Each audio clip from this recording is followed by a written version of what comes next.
Maraknya kasus bullying atau tindak penindasan yang terjadi di lingkungan pendidikan seperti sekolah sudah saatnya menjadi perhatian masyarakat. Bullying ini semakin meningkat. Seorang pelajar sekolah menengah pertama di Blitar, Jawa Timur sudah selama 1 minggu memilih untuk berdiam diri di rumah. Ia mengaku trauma dan tak mau pergi ke sekolah karena mengalami perundungan oleh teman-teman sekolah.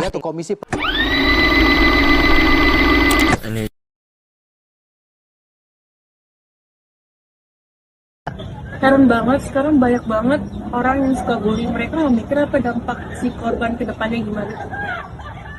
Ya nggak masa mondong bisa segitunya, lebay banget. Yaudah yuk, kita katain aja.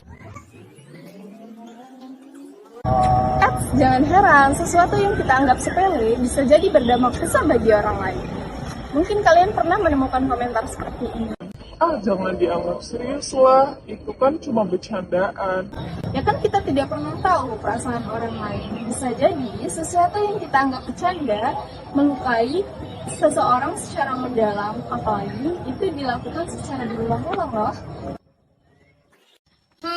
Bukan cuma mulut loh yang harus dijaga, tapi jari jemari juga. Karena jari jemari juga bisa buat sakit hati orang. Dan itu dampaknya nggak main-main loh. Nah, fitur ini merupakan dampak dari cyberbullying. Cyberbullying dapat menyebabkan kepercayaan diri seseorang menjadi rendah, malas bersosialisasi, menyendiri, depresi. Nah, yang paling parah dapat menyebabkan seseorang berniat bunuh diri loh. Alah, cemen, masa cuma bisa doang depresi. Nah, kita kan nggak pernah tahu karakter dan latar belakang seseorang. Bisa jadi komentar kecil yang kita anggap bercanda malah membuka luka masa lalunya.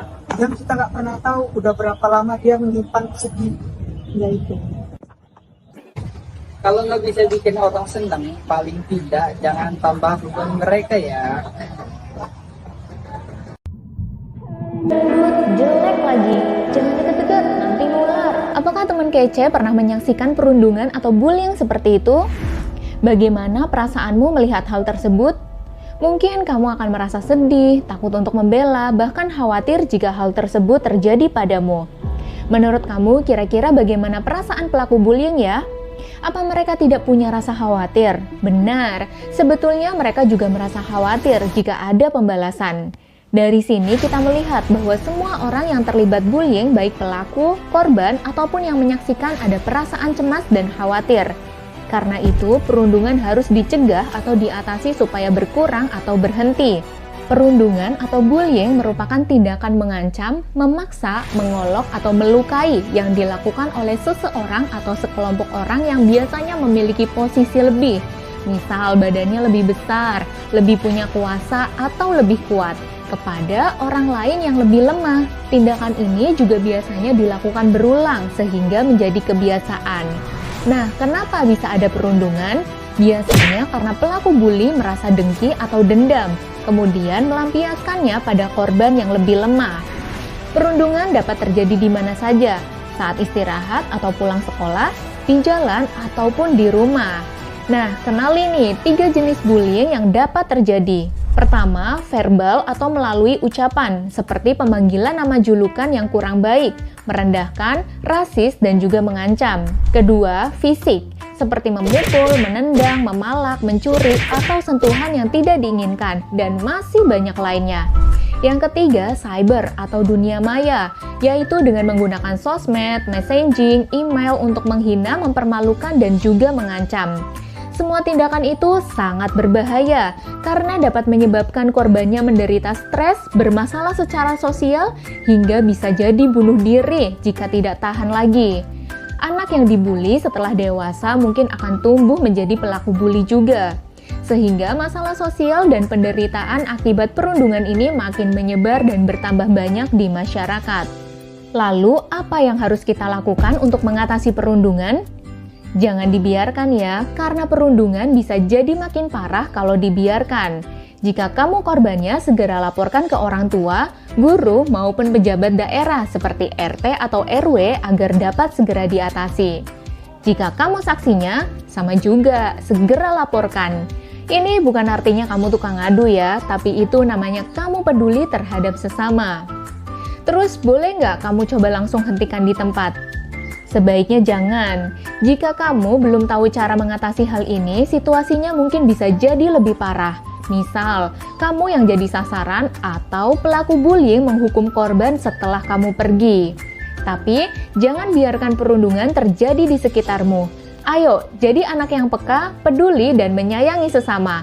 Laporkan dan stop perundungan.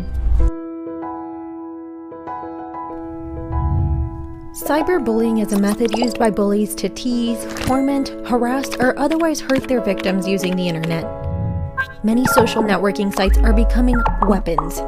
People can easily unite against each other by sending threats and insult-using messages, videos, or pictures.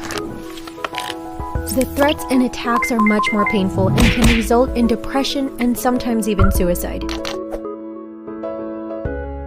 So how can we help to prevent cyberbullying? Stop responding to the bully's messages.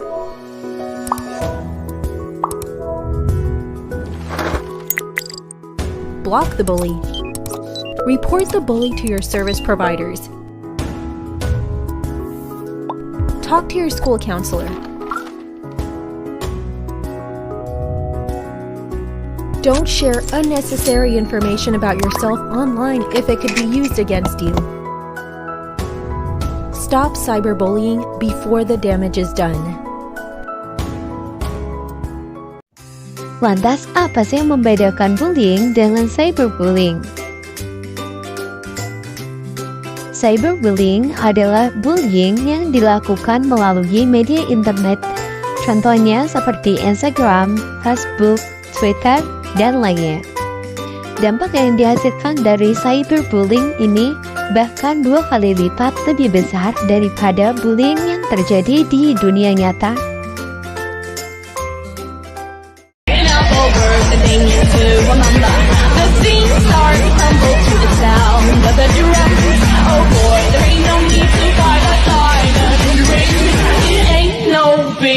Just show her a little